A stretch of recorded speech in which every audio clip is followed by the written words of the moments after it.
Hello students, welcome back. In today's lecture, we will discuss how cells involved in specific community are activated. T helper cells primarily activate 4 different cells: B cells, macrophages, cytotoxic T cells, and dendritic cells. We will not discuss the mechanism of activation of the dendritic cells. We will first show the activation of B cells. Here we have a B cell with the B cell receptor, also known as an antibody, and the MHC2 molecule. Remember that because the B cell presents its antigens on the MHC2 molecule, it is a professional antigen-presenting cell. The first step in activation of the B cell is proliferation.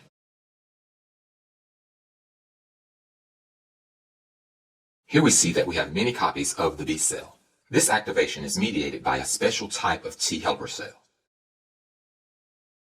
Here we have a T helper 2 cell with its T cell receptor, TCR, and its CD4 protein. The next step is that the copies of the B cell differentiate into a new type of cell. Let's draw this cell.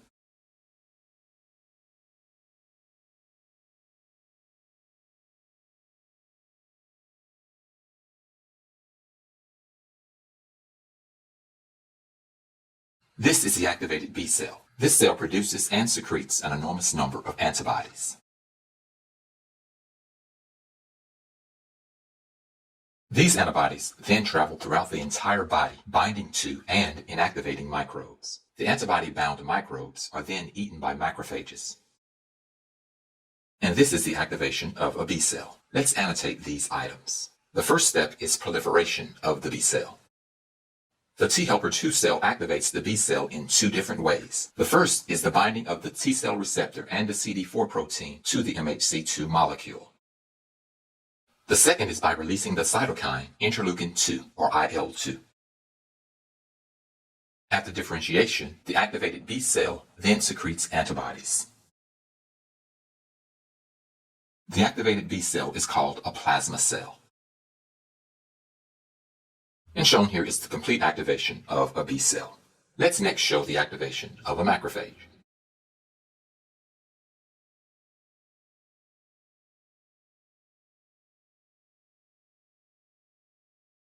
Here we have a macrophage. Since it has an MHC2 molecule, we know that it is a professional antigen-presenting cell. Found within the macrophage are hydrolytic vesicles for digesting the microbe. Even before activation, the macrophage has microbicidal activity. In one step, the macrophage becomes an activated macrophage.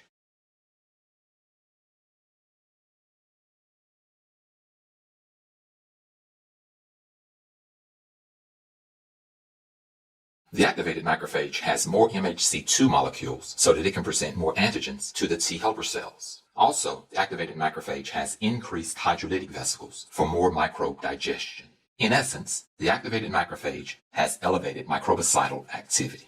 This activation is mediated by a special type of T helper cell, the T helper 1 cell.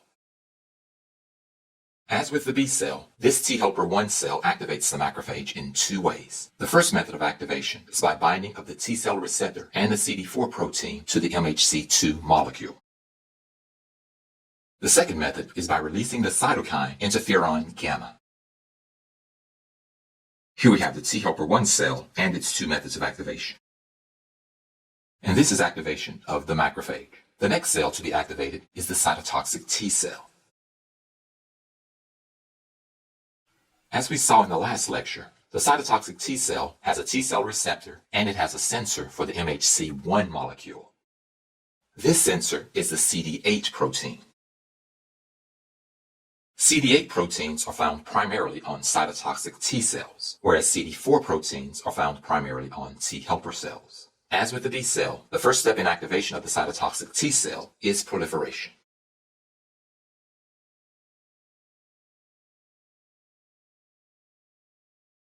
This process is mediated by CD4 cells, which include either of the T helper cells, 1 or 2. Although the process is not complex, it entails more components than I'm willing to discuss here. For now, let's just say that the cytotoxic T cell activation is mediated by a CD4 cell. The cell copies then differentiate into the activated mature cytotoxic T cells. And here we have our activated cytotoxic T cell. So now is displayed the activation of all the major players involved in specific community. In the next lecture, we are now prepared to go back to the capillary bed and discuss what happens to the bacterium and the virus which entered the lymphatic capillary. This concludes our lecture on immune cell activation. I hope that you've learned a lot.